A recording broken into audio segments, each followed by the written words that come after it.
جو ہے علماء کے معاش اور خدمت دین کے تعلق سے گفتگو کا ارادہ میں نے کیا ہے۔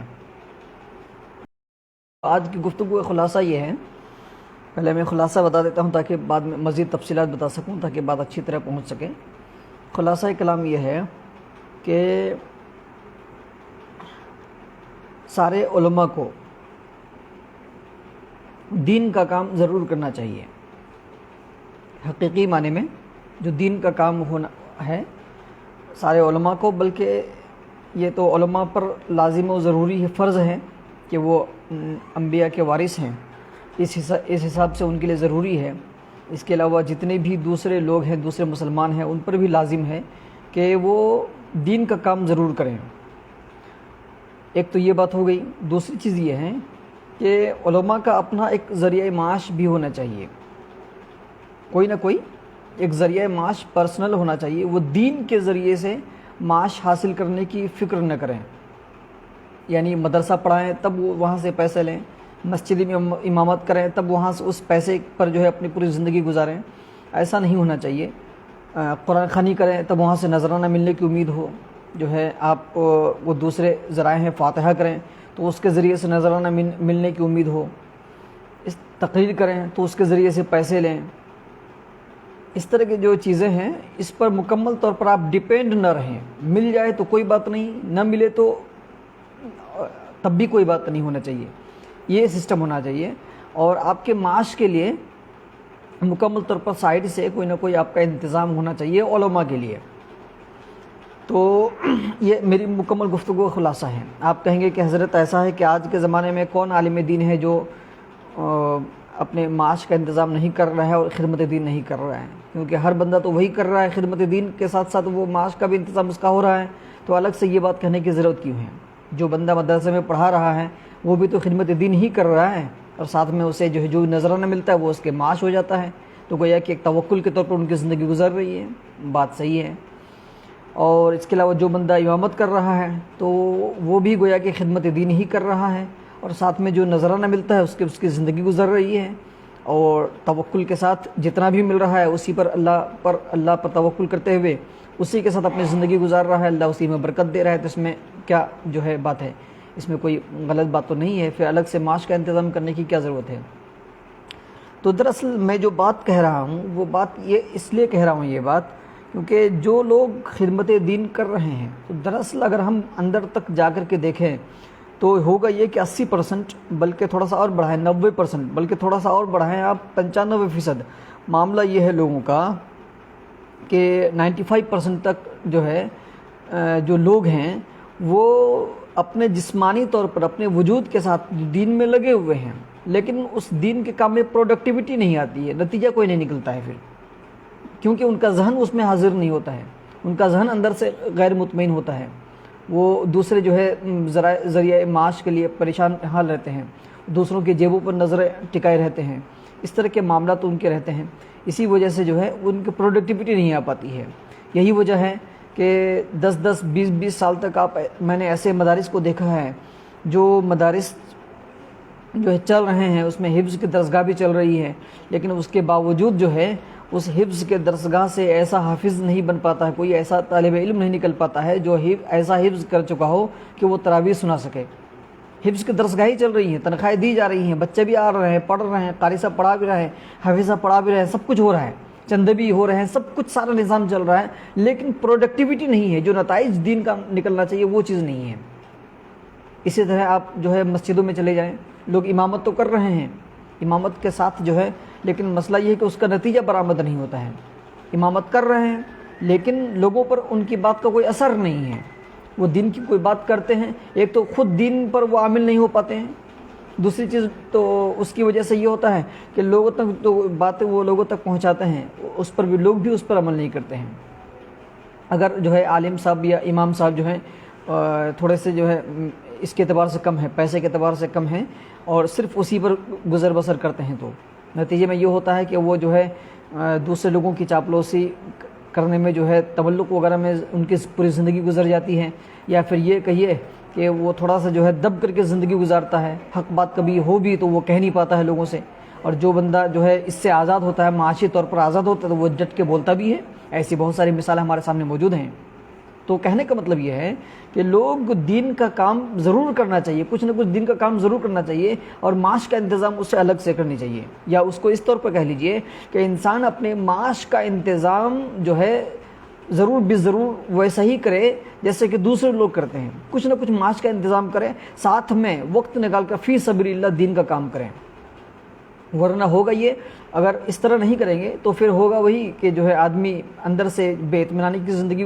گزارے گا، جو اس کی اصل حالت نہیں ہے، یعنی توکل کی اصل حالت نہیں ہوتی ہے، اس کے باوجود جو ہے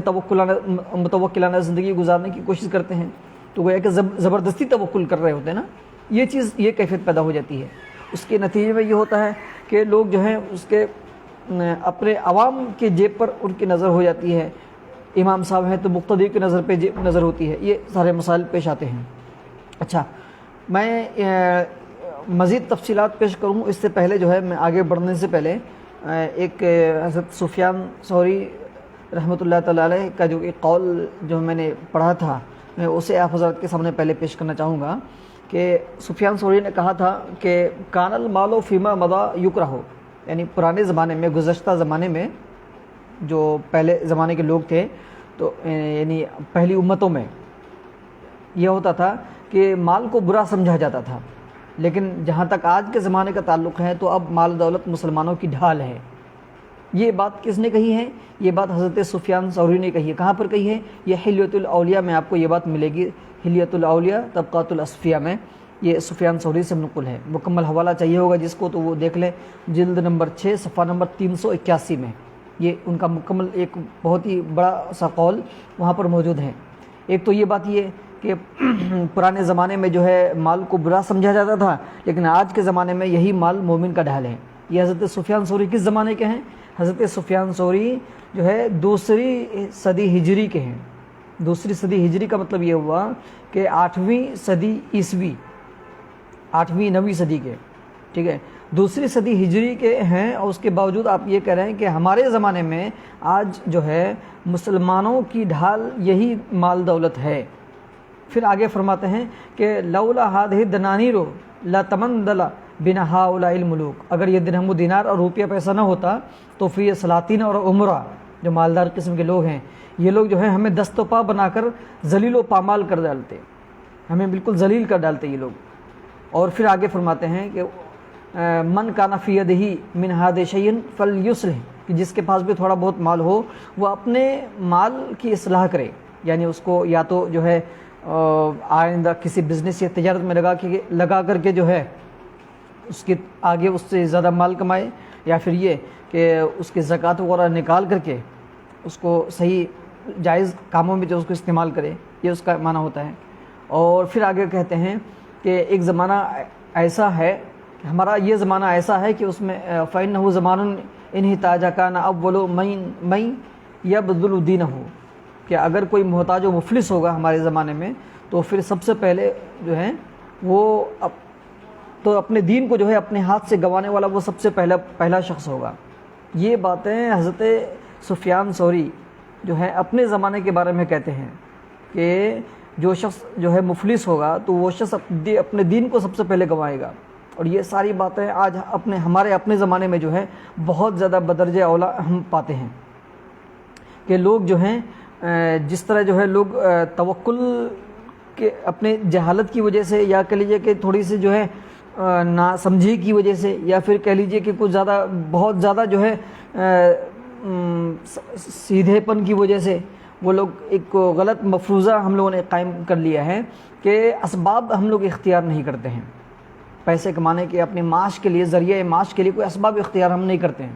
ہم سمجھتے ہیں کہ جو بھی ہم کام کر رہے ہیں، عمل کر رہے ہیں، دین کے لیے کام کر رہے ہیں، اللہ تبارک و تعالیٰ اسی سے ہمیں جو دے گا اسی میں برکت ہوگی، تو ٹھیک ہے اسی میں برکت ہوگی۔ لیکن اگر یہی کیفیت آپ کے واقعی میں حقیقی معنی میں ہو تب تو ٹھیک ہے، تب تو بہت اچھی بات ہے، یہ تو زبردست بات ہے۔ یہ انبیاء کرام کا توکل یہی تھا، اور صالحین کا، ہمارے بزرگان دین کا توکل یہی تھا، خواجہ غریب نواز کا توکل یہی تھا، بڑے بڑے بزرگان دین کا توکل یہی تھا، علماء اعظام کا توکل یہی تھا، علماء حق کا توکل یہی رہا ہے، بہت سارے لوگوں کا توکل یہ رہا ہے۔ لیکن اگر یہ کیفیت آپ کے اندر نہیں ہے اور زبردستی آپ اس توکل پر جو ہے اس توکل پر گزارا کر رہے ہیں جسمانی طور پر، پھر اس کا نتائج پھر اس کے غلط نکلنے لگتے ہیں۔ مسلم معاشرہ مکمل طور پر جو نیچے جا رہا ہے اس کے ذمہ دار صرف اور صرف میں علماء کو سمجھتا ہوں، کیونکہ انہوں نے جو ہے دین کی غلط تشریح کر ڈالی ہے عملی طور پر۔ اگر وہ معاشرے میں جاتے، معاشرے میں لوگوں کے ساتھ سارا کام کرتے جس طرح جو ہے ہمارے بزرگوں نے کیا ہے، تو پھر جو ہے یہ صورتحال نہ ہوتی جو آج ہمارے ساتھ ہے۔ ہمارے بزرگوں جب بزرگوں کی بات آ گئی تو آپ دیکھیں ہمارے جتنے بھی جو ہے بزرگان دین ہیں پرانے زمانے میں، وہ سب کے سب جو ہے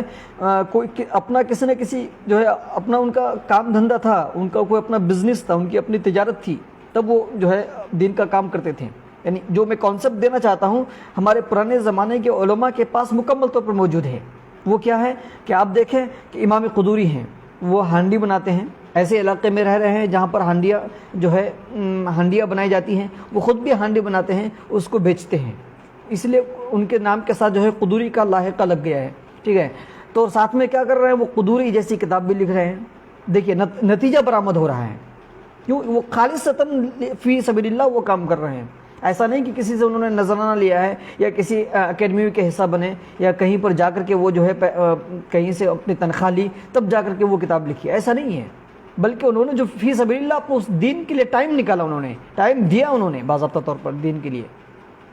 اور امام اعظم کو دیکھ لیں، آپ کے کپڑے کی زبردست تجارت تھی، آپ کی کپڑے کی تجارت تھی، ساتھ میں آپ نے زبردست ایک جو ہے